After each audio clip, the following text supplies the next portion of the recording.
Amateur Traveler is in its 20th year now, but can you imagine if I had people on the show who had never been to the destination, but had just read about it or seen a movie about it? That wouldn't make any sense at all, and you wouldn't listen. We all know how important it is to receive advice from people who know a destination to get the most authentic local experience.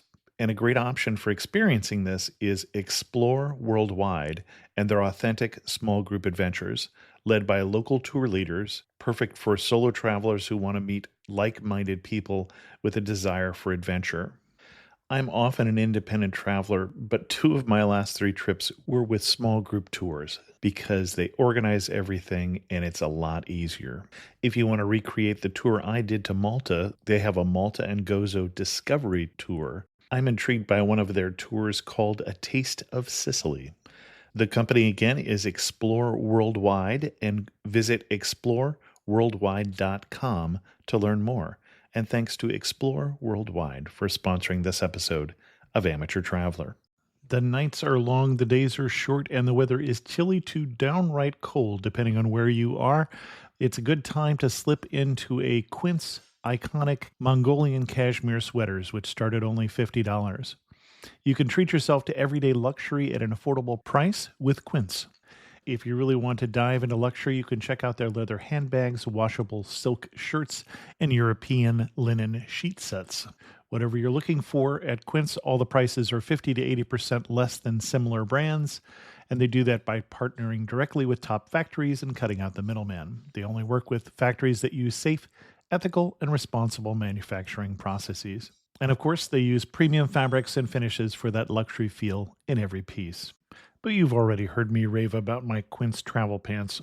Treat yourself this winter without the luxury price tag. Go to quince.com/traveler for 365-day returns plus free shipping on your order. That's QUINCE.com/traveler to get free shipping and 365-day returns. Quince.com/traveler, and thanks to Quince for sponsoring this episode of Amateur Traveler. Amateur Traveler, episode 100. Today, the Amateur Traveler goes to Germany and Switzerland, specifically Rothenberg, Zurich, and Interlaken. I got my bags packed, I'm on a roll. I'm heading out there, and I'm ready to go. I'm looking real good in my passport photo. Oh no, 15-hour flight, oh, I don't think I'll ever be coming home. You know I love it. I got to see one more cathedral. I got to sit in one more cafe. I know that I should be heading home, but maybe not today. Welcome to the Amateur Traveler. I'm your host, Chris Christensen.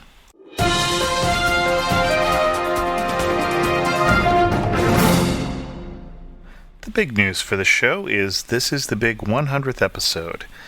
A fairly major milestone for any podcast, and somewhat surprising to me for this one. So if I can beg your indulgence for a second, I'd like to reminisce just a little bit about the show. If you don't want to hear this part, perhaps you're a new listener and don't need to know the history of the show, most of you are listening to the iTunes Enhanced version, which, in addition to pictures, also has chapters, and you should be able to skip ahead. One thing that's interesting for me to note is that this show still has pretty much the same format as it has always had. Show starts with an introduction and then news and then a central story, usually an interview, and then internet resources, and then a community section of the show. Originally the show also had a PodSafe music song at the end, which got cut both for time and then later on, obviously, as the show got a real theme song, there was some need to cut things down. The other thing that has definitely changed over time, if you go back and listen to some of the old episodes, and I would cringe to think that you might, is that the show has gotten better edited. It takes more time to put the show together than it used to, but there's also less hemming and hawing and eyeing, and there's also less of me talking over my guest because I now record the interview on a separate track so that I have better control over the editing of it. Other than that, it's pretty much the same show that I set out to do, and my plans are continue to do it. I'd like to, at this point, thank all of you who have been listening now in the thousands and sometimes over 10,000 listeners. And I'd also like to add a big thank you to all the people who have been my guests, who have really made the show what it has been over the last 100 episodes.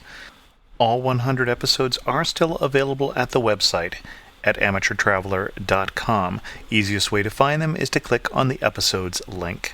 And now, lest you feel cheated, I'm going to add in one news story for today, and that is that JetBlue has announced that they are planning on adding internet access to their flights before the end of the year. I'll put a link to that particular story, which is coming from the In-Flight HQ blog, in the show notes at amateurtraveler.com. By the way, one way to know that you've been listening to the show for a very long time is if this sounds at all familiar. The cabin has been pressurized for your comfort. In the unlikely event of a sudden loss of cabin pressure, oxygen masks will descend from the ceiling. Stop screaming, grab the mask, and pull it over your nose and mouth, and breathe normally. Yeah, that's gonna happen. Today on the show, I'm going to do the first of what I think will be 3 episodes on about a recent trip to Europe. I'll be telling you about my particular trip, but then I'll also be using my particular experiences to illustrate how to plan a trip to Europe. Obviously, there's a set of decisions we had to make first. Who was going to go, when were we going to go, and where were we going to go? And the when we were going to go was driven by the who was going to go. This is a trip with my wife and I, and then also with my daughter and a friend of hers who just graduated high school. And so this might be, in fact, the last time we travel with her. And so it was really her big trip, and so we let her have a lot of say in terms of where we were going to go this time and what kind of trip it was going to be. And then we also went with 2 friends, Susan and Kevin. Susan, who we traveled with many times before, and Kevin, who she's dating right now, but we've actually known for 20 years or so. Because my daughter was going to go and she was going to fit it between high school and college, we were going to go in the summertime. That's the only time that she was going to be available to go. And because we were going to go in the summertime, one of the first things we found out was that the airfare this summer was just outrageous to Europe, especially having not planned 6-12 months in advance. And so tickets were going for something like $1,300-$1,400. And so that actually had a big influence on a lot of the rest of the trip, because we decided to use miles for at least 2 of the tickets. And so the availability of frequent flyer tickets was going to influence which airports we could go into in the time period we wanted to. We knew we wanted to go to someplace warm. We knew we didn't want to spend the whole time traveling around. We had a 2-night minimum because of previous trips. This was actually my 8th trip to Europe, my daughter's 4th. And so we weren't going to try and see all the major capitals. This wasn't going to be, if this is a Tuesday, this must be Belgium trip. We were going to spend some time in the places we were going to see. She didn't want to see a lot of museums. She didn't want to see a lot of cathedrals. She wanted to spend time in cafes. She wanted to get to know the culture. She and her friend Donna also wanted to spend some time on their own, potentially staying in hostels, should they get a Euro pass, that sort of thing. When we started looking at flights, we very quickly saw that Frankfurt was a place that we could go into, but that a lot of the places that we wanted to see were further south, like the French Riviera. And so we very quickly decided that this was going to be an open jaw itinerary. That is, we were going to fly into one city and fly out of another city. And that's definitely something that I would recommend you thinking about when you go to Europe, and that worked out well for us on this trip.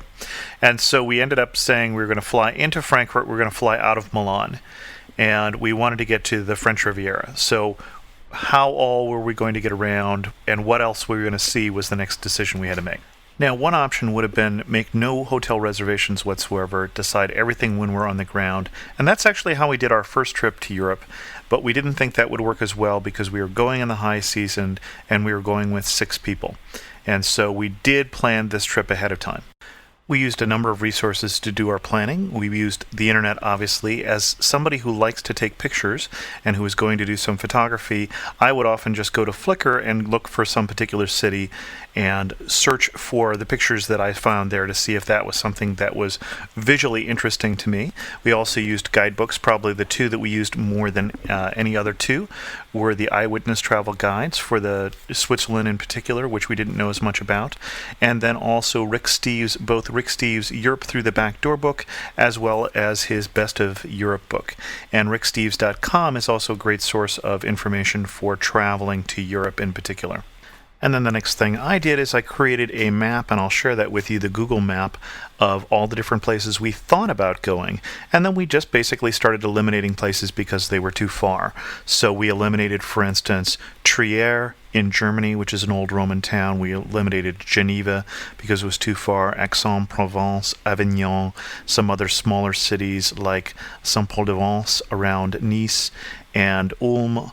And then the girls decided that they were going to hop on a train as soon as we got to Frankfurt, and they were going to go to Munich or München, but the rest of us decided not to do that. And then we were planning on doing Heidelberg, but at the last moment we found out that some friends were going to be in Rothenberg in Germany, and their son was singing in a concert there, and so we changed the plans at the last minute to go to Rothenberg instead of Heidelberg.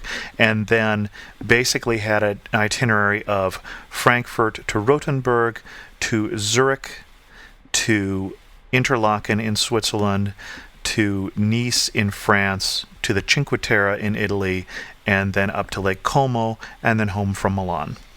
Okay, I told you that story, so I could tell you this one. What I'm planning on doing is breaking up these 3 episodes into 3 parts on the trip, and basically doing it by what language I was mutilating at the time. So the first part of the trip will be Germany and Switzerland, and the second part will be France, and the third part will be Italy. I have posted a trip journal to the amateurtraveler.com site that has a lot more details, so I won't get into here, for instance, into what restaurant we ate at, and in general I won't tell you what I ate unless it comes up as an interesting story, but that kind of detail is in the trip journal.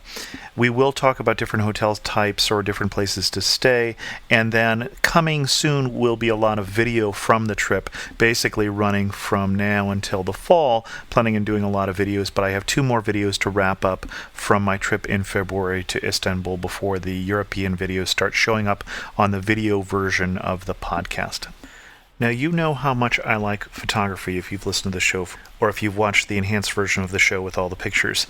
The morning that we went to take off, as I'm packing up all my electronics, I found out that my good camera, my Nikon Coolpix 5700, not quite a digital SLR, but one step below that, had broken. Basically, it wasn't taking anything except for noise, and so I was going to have to do the whole trip with just my backup camera, which is my small Canon PowerShot ELPH camera, pocket camera, and so it's not as much a tragedy as it could have been. We had one trip, our first trip to Italy, where the night before and then the morning of our trip, we couldn't find our passports. And one of the reasons that Susan continues to travel with us is that she's the one who found the passports in time for us to race to the airport and make our plane. But it does set you back a little on this sort of trip, especially where I was planning on taking pictures and video to use for the show. The video for the show, as long as I'm talking about equipment, is shot on my Canon Ulura 100 mini DV camera recorder. Now, the first stop, as I mentioned, was going to be Rothenberg, and Rothenberg is on Germany's Romantic Highway, or the Romantische Straße, and it's one of the northernmost cities on the Romantic Highway. We actually stopped at Würzburg first for lunch, which is also a lovely town. Rothenberg is probably one of the 2 most touristed towns on the Romantische Straße. Rothenberg is a walled medieval city, and then at the very southern end of the Romantic Highway is the town of Füssen and the famous castle Neuschwanstein. That's the castle after which the castle in Disneyland is patterned. And so you've seen pictures of this if you've seen travel posters from Germany. We did not get to Füssen on this trip, but we've been there previously. Just a quick couple words about Würzburg, because we really did enjoy our brief stop there. It has a bishop's residence there, which is on the UNESCO Heritage List. It is also a medieval town. It's on the Main River, as is Frankfurt, and it has an old bridge guarded by scary statues of bishops wielding swords. It, unlike Rothenberg, is not as touristed, and so it looks like it's just a very livable, get an apartment and stay here kind of city, with an old castle or schloss above the city, and then vineyards all around the town. So very pretty city and worth a stop at least.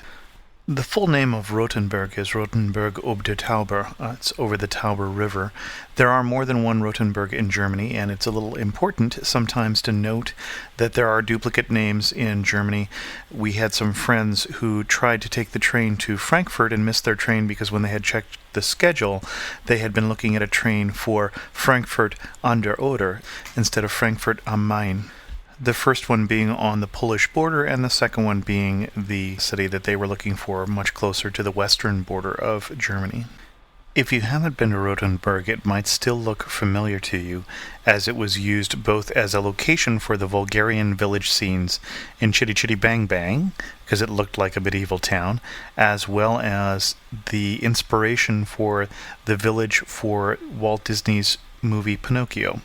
Like so many well-preserved cities, Rothenberg had its heyday before the 30 Years' War in this case, and then went into economic decline, and they couldn't afford to replace any of the old buildings until maybe the 1800s, and by that point they realized what a treasure it was and passed laws to preserve it. You can still see in the individual houses at the top floor a hook that comes out, or a pulley, so that you could pull supplies up, because every family in Rothenberg was required to store 1 year's worth of grain in their attic in case of siege. And those who were richer were also required to store salt, because salt was very important for preserving things, and it had a lot of value.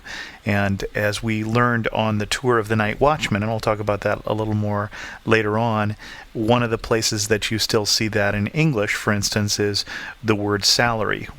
Salary coming from salt, that you would often be paid in salt sometimes, or you might hear somebody who's not worth their salt. We had been told in Rick Steves' book that Rothenberg received a lot of day trippers during the day, and so it was best to spend the night, which is one of the reasons why we had done so. But we were there actually on a rainy day, and so I don't know if that kept the number of tourists down.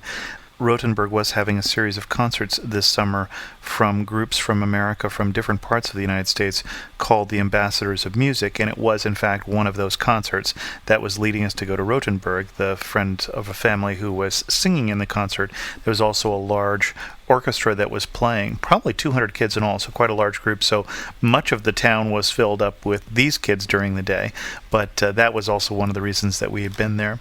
So places to see in Rothenberg. I would take some time to just walk around the town. It's just such a beautiful gem, this preserved town, and be sure to walk the ramparts also. The ramparts still go, I believe, all the way around the town, including the gorge that overlooks the Tauber River. And also take the time, especially if you're there on a cooler day like we were, to climb to the top of the clock tower in the city hall. Now, I say on a cooler day because it's very confined, very stuffy, and actually not well organized. The crowd control in this particular climb wasn't that well handled. One of the people who was going up with us, who was German, was very frustrated by the whole thing and thought that the organization seemed more Italian than German, because they weren't quite managing who could go up and who couldn't, and so you would get shoved aside into an alcove sometime. Well, not shoved, but you would have to wait while people were coming down, and then other groups would pass you up, and it just wasn't necessarily that well managed. And Kevin had been there on a very hot day, and it was very oppressive inside the tower and trying to get up there. But once you get up to the top of the tower, there are wonderful views of the city in all directions. The day that we went, it was still a windy day, and at least one tourist lost their hat as they were up there, and one tourist, I think, turned white with fright when he realized how high up he was. But it's a beautiful view of the whole city and the ramparts and the various gates and the towers that protect the gates, and gives you a really good overview of the city. So I'd certainly recommend, especially again if you're not there on a particularly hot and sticky day, to do the climb to the top of the tower. Just outside City Hall at 8 o'clock from March through December is where the Night Watchman's tour gathers. The Night Watchman is an interesting character. He dresses up as a night watchman and takes whoever shows up on a tour of the city. We happen to be there with this large group of kids, and so a rather large group of us went off on this tour on a dark and stormy night. And he will tell you various things about the history of the city, including dispelling some of the myths. There, as you stand by the city hall, as you look up, there is a clock which will strike 4 times a day, and the mayor will come out, a little figurine, and drink a yard of wine. And the story goes that in the 30 Years' War, when the city was besieged by Catholics, Rothenberg being a Protestant city, that the Catholic general said that he would spare the city if the mayor would drink a yard of wine. That is not, according to the Night Watchman, a true story, but it is, in fact, a myth, and he will tell you many of the stories behind Rothenberg, including how Rothenberg was almost destroyed by the Americans in World War II, and this is what he had to say about that. My apologies for the recording. Remember, it was, in fact, a dark and stormy night. Rothenburg was bombed by the American Army March 45. It was destroyed by 40% within the old wall. It happened for a special reason. 2 weeks later, Nuremberg was bombed. It's a big city, 50 miles south from here. And there was a German jail who left better than Nuremberg, escaping into Rome with all his Nazi soldiers, giving order to hold this city to the last day. We didn't appreciate it. The front line of the American army was very close, a few months north, and for sure they found out what's going on. And all this troops were in here. That's why on the 31st of March 1945, 16 military aircraft were flying above this city, dropping these bombs which destroyed eastern and northern part of the old city. But it was a foggy day, the pilots couldn't see the target right, so they stopped bombing it from the air. Next plan was to destroy it by artillery. General Davis of the American Army was preparing it. He was very close. He was ready to go when he got a call. On the other end of the line was John J. McCloud. He was Deputy Secretary of State. After the war, High Commissioner for Germany. He knew about the beauty of Rome. He knew it's a medieval city. He kind of liked it. But he had never been here. And you know who was here? His mother. As a child. Before the war. And she took a painting of Rothenburg back home. It was on the wall of his parents' home in New York. He grew up with that movie. He loved the stories his mother told him. He was fascinated while he was a boy. And he never forgot all this. Then much later, as an adult, he was in charge, driving in a jeep along the front line not too far from here when he heard about this thing. It wasn't his. Once he heard this news, he called his Jim. And he said, "Hey, Jim, I heard what you're planning about Rothenburg. Stop that. We'll not destroy it. It's a medieval city. Let's give them an offer. And let them know that if they hand their city over, and we can get in and occupy that city." The German jail was not in town. It was a local command responsible. The head of the local command was Major Turnus. He was smart enough to understand that the war was almost over and surely lost for Germany. And he was brave enough to tell his boss that he would go and make his tour ahead. He took the risk. He went out and gave a meeting with 2 Americans and this German major. And there was not an open discussion going on.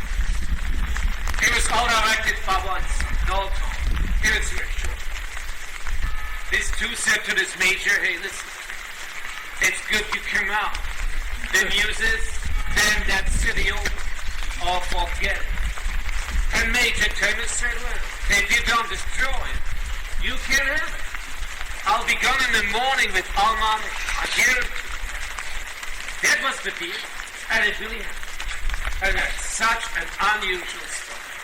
The German troops really went out. The American army occupied it the next day. 5 weeks later, on the 8th of May, the war was over in Europe, and we still had us. That gives you a little idea of what the Night Watchman's tour was like. It was very enjoyable. Hopefully, when you go, you'll be able to listen to it without getting quite as wet as we were obviously getting, if you can tell that from the recording. One site that we did not see that you may or may not be interested in is the Medieval Crime and Punishment Museum. Shows all sorts of ways that people figured out how to be cruel to one another. We did go to the Kate Wolfhart Christmas Market, which is just off the Market Square and right near Town Hall. And if you are a big fan of Christmas, if you like to collect things about Christmas, you should definitely not go here.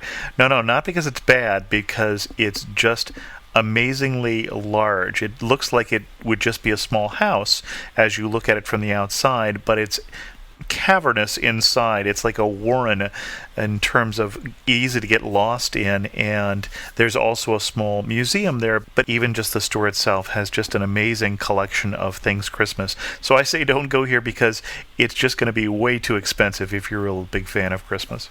Okay, we did go there, and my wife did in fact buy things for Christmas, either as gifts or for our own celebration. And the last thing we're going to do to enjoy Rothenberg is we're going to go to one of the many places that sell the Rothenberg's specialty Schneeballen, or snowballs. And what a Schneeballen is pie crust dough that is rolled out, and then it is cut into strips but not cut all the way through, and then kind of knotted up into a ball and then placed in a mold and then deep fried. So it's kind of like a donut except that it's made of pie crust dough. And my favorite would be the Schneeball, which is covered with sugar and cinnamon, and especially the butter Ball. And I liked that better than what the other people in the party were having. They were having ones that were dipped in chocolate or things like that, but those tend to be a little harder, so try the Ball. That's my recommendation. For lodging in Rothenberg, we stayed at the Hotel Gerber House, which we would definitely recommend. We stayed in a quad room, and it worked out to about 37 euros a person. And that included a wonderful breakfast in the morning, and the room was spacious and clean, and the people were nice, and just a really wonderful stay there. And the back of the Hotel Gerber House, if you were there in better weather than we were, has a little patio that is just right there at the base of the wall. So, lovely place to stay, definitely would recommend it. The next stop on our itinerary was a very different stop from Rothenberg, and that was Zurich. And the big reason that it was different is we were there for a festival that happens every 3 years called Zurichfest. And Zurichfest is a festival that seems to be targeted primarily at the people in Switzerland. We could not find any official sites for it that were in anything other than German. But basically about 2 million people descend on Zurich for Zurichfest. And there are 80 different stages outside with lots of different bands playing all sorts of different music, from Elvis impersonators to local folk songs to a Queen tribute band that we heard, just all sorts of different things going on. There are beer tents set up everywhere. There are other forms of entertainment. We watched acrobats who were doing a high wire act on motorcycles above the river. Zurichfest was located along the river that divides Zurich, right where the river meets the Zurichsee, the Zurich Sea, all the way back to the train station, which is maybe a mile or something between the two. And all along there were Zurichfest. And right where it met the river, they had a number of different shows. They had kids who were skiing down a ski ramp on water skis and doing all sorts of funny things and then falling into the water. They had these acrobats up there on the high wire. They had stunt planes. They had a helicopter show. Just all sorts of things going on for Zurich. And so Zurich was a very different stop. It was... we were warned this ahead of time. We actually stayed at a hostel this time, and first time I've been hosteling. It's kind of an interesting experience.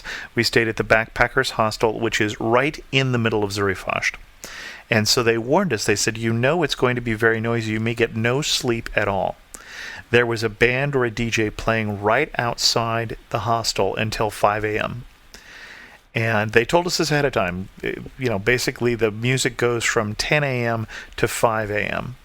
And so it was right in the midst of things. It was very conveniently located. We couldn't actually drive there in the car that we had rented. We had to park somewhere near the Hauptbahnhof, somewhere near the main train station, and then walk over to the hostel.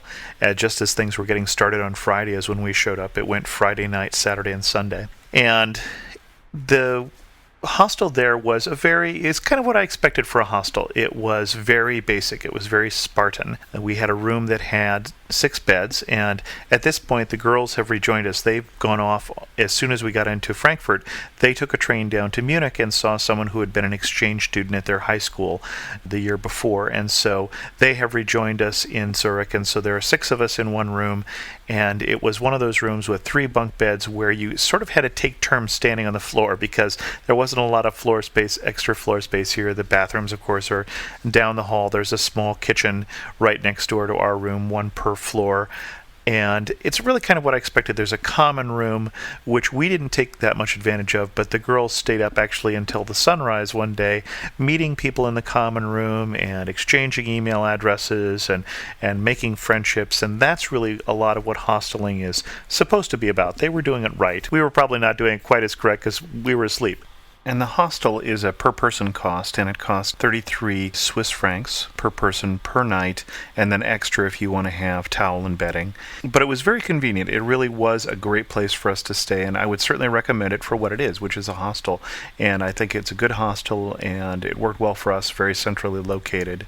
It is probably useful to point out that when you do have a larger group of people, like 6 people, that you can go to a hostel and take a whole room, and you're not staying with strangers. So it's really not that different experience at that point than it would be from staying in a hotel with so many beds. Zurich is an interesting city, and of course, I'm not really sure that I saw Zurich. I saw Zurich Fast, which is a very different experience, certainly, than Zurich is most of the rest of the time. But there are a number of different major sites. The Grossmünster, which is a church that was founded by Charlemagne. The Fraumünster, which was originally a women's church, which has some stained glass windows by Marc Chagall. The art museum that the girls spent about 3 hours in and really enjoyed. We did a tour also of the lake, the Zurichsee, on one of the boats that goes up and down the little cities of the lake. We paid for the lowest price ticket, which basically gives you an hour and a half basically to go around various cities in the lake, and you can't get on or off with that particular ticket. So if you're looking at getting off, for instance, there are parks, or there's even parks with water slides and swimming areas at various places around the lake, you'd need a different ticket than the lowest price ticket. But it's a very pretty area. It's a pretty city. And it's also a very clean city. When you're in Switzerland, when you're in Germany, very clean, very orderly, just very stereotypically that way. One of the things that was most notable, though, is you have a festival going on with millions of people. I mean, the website says 2 million people showed up during this weekend. And so by 5 a.m., Zurich was trashed. There was trash everywhere. There were bottles in the streets. There were broken bottles in the streets. I mean, that's what you get when you have that many people there. The interesting thing, though, was by 10 a.m. the next morning, it was all gone. The city was completely clean again. So just quite impressive in terms of what they were able to do there. And also, I would say that the police presence was very small, or not very noticeable, considering how many people were there. And in general, at least until the fireworks, and the fireworks were spectacular. They happened at 10:30 at night, and they went on for half an hour, and just kept going on and on. I didn't think I would actually ever get tired of fireworks, but half hour after you've been standing in 45 minutes to get your spot to see them actually turned out to be a little long for me, but just a marvelous spectacle. But until that time, basically a lot of, I'd say, the show is a family crowd, and really after that point it becomes a younger crowd, and just probably not as good to be out with a family. The one time that we had with all those people, well, we had 2 times that were scary. One was Kevin and Susan went to the bridge closest to the Zurichsee, closest to the fireworks, to watch it on Friday night when we got there. We were going to pick up the girls from the Hauptbahnhof, and they said just before the fireworks started, they actually got to the point that people are pushing so much to get on this bridge that Kevin, who is like me a big guy, he's 6'3" or whatever, and not a frail person, was pushing back with all his strength just to keep from getting pushed around. So until the fireworks started, in which case people settled down, people kept pushing to get onto this bridge. So I would recommend a little more distance from the fireworks. The next night we watched from one bridge back and didn't have that problem. We did have people trying to push as they were getting off, just not waiting their turn to leave the bridge, but they found that I'm not that easy to push. But in general, people were fairly well behaved, at least until the fireworks. It was much more of a family crowd.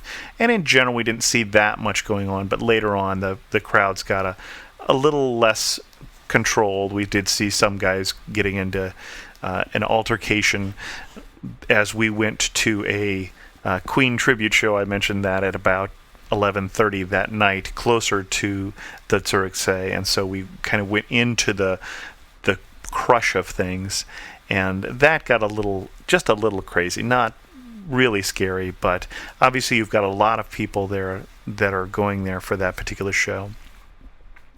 There are rides everywhere. There are booths for various things. There are artisans. Just really quite an interesting show. If you get a chance in 3 years, think about going to Zurichfest. And as far as food goes, we had a fair amount of fair food while we were there. Fair as in food from the fair, not as in not good. And it had all sorts of different varieties, pastas and gyros. And we also then went to some restaurants and had more traditional Switzerland fare, although perhaps in a more tourist fashion. We went out for fondue, for instance, although fondue is traditionally a winter dish, and so it's kind of the tourists who eat it during the summer. And wonderful, of course, Switzerland, the land of melted cheese and chocolate. And the other thing that they have is a raclette. And a raclette is, you take a big wheel of cheese and you heat it up, and then you basically scrape off a layer of cheese, and you serve that with boiled potatoes and onions and pickles, and that's it. That's your meal, kind of a big heap of melted cheese, sometimes on bread. Our third stop on the itinerary, and the last one in the German-speaking portion of our trip, was at Interlaken. And actually we stayed above Interlaken at Grindelwald. And this is more of the mountainous alpine area that you'd expect. Unfortunately, we had bad weather in this area, but even with bad weather, you can tell how gorgeous this area is. Just a very pretty area nestled here in the Alps. Normally we would take a gondola up or a funicular or the train up to the top of the mountain, but there really just wasn't any point because there would have been no visibility to all, unfortunately. We stayed in Grindelwald in another hostel, but this was quite different. It was really spectacular. And you may recall that I recorded actually one of the episodes of The Amateur Traveler, or finished the editing about 2 episodes ago, in the balcony of this hostel. Looks out on the mountains here. Just a gorgeous view. You'd be hard-pressed to find a hotel that had a prettier view than the youth hostel in Grindelwald. And this is a hostel that is set up for families. And so the rooms are a little larger than they were at the other place. We had a room that was under the eave, so you'd hit your head a lot, but most of the rooms are larger and have balconies with this gorgeous view. There are many different dining rooms. Breakfast is included, unlike the hostel in Zurich. You can also buy dinner. There were board games to play for the kids. There was actually a nursery area in the basement down by the laundry and the ping pong table. Outside there was play equipment, so really well set up for families who are hosteling. And another wonderful experience, but very, very different from the other 2 experiences so far. And despite the fact that this hostel came with this breathtaking view, it was only, as I'm calculating this, 19 euros per person per night. And as I say, our plan was to go up into the Alps more.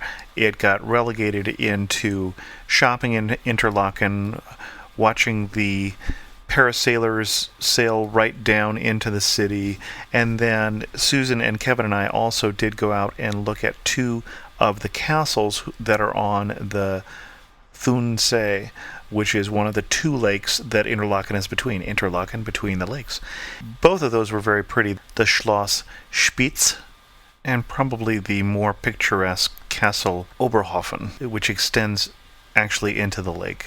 And next episode, we'll pick up the next segment of the trip, which would be the part in the French Riviera.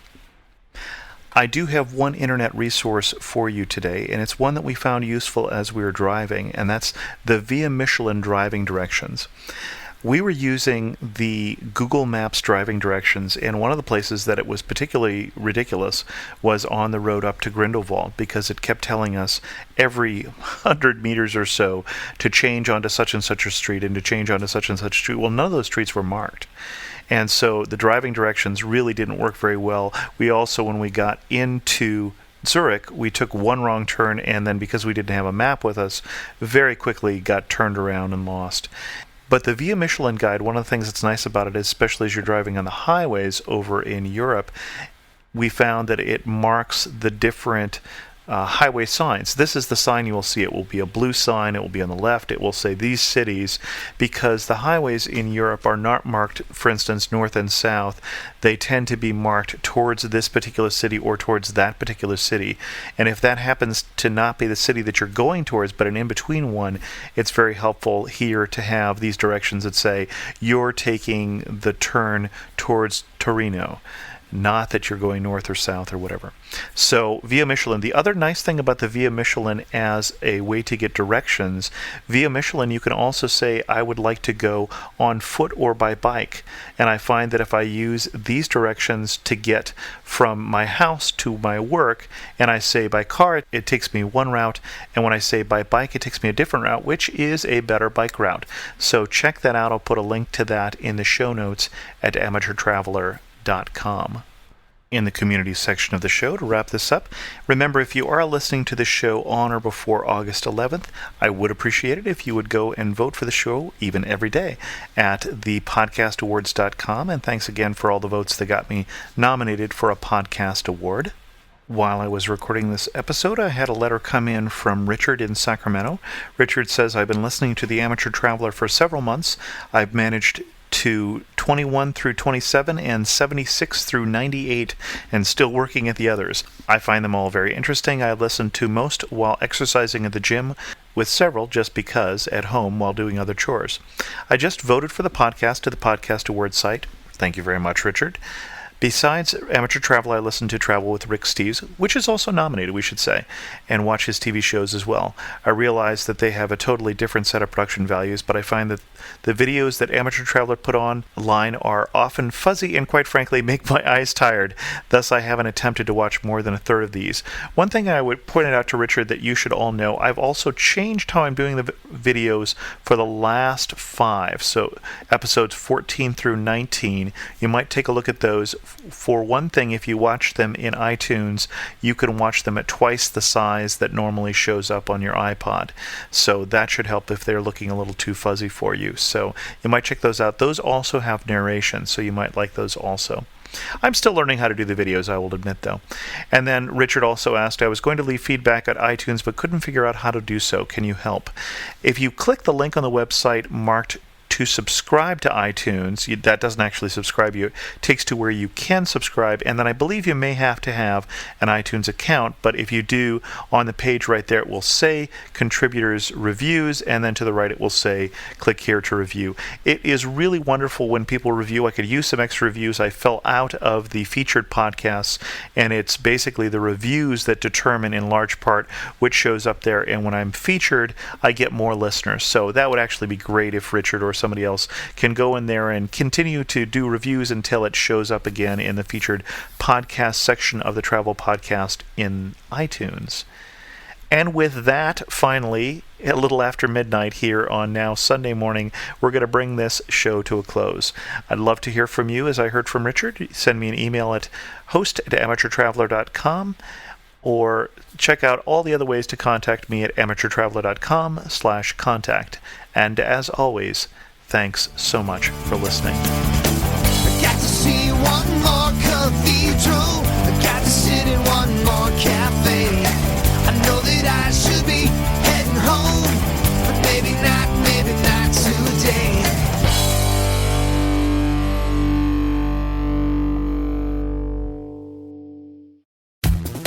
The best and the brightest, served up daily by the sharpest minds in content delivery, Podshow and Limelight.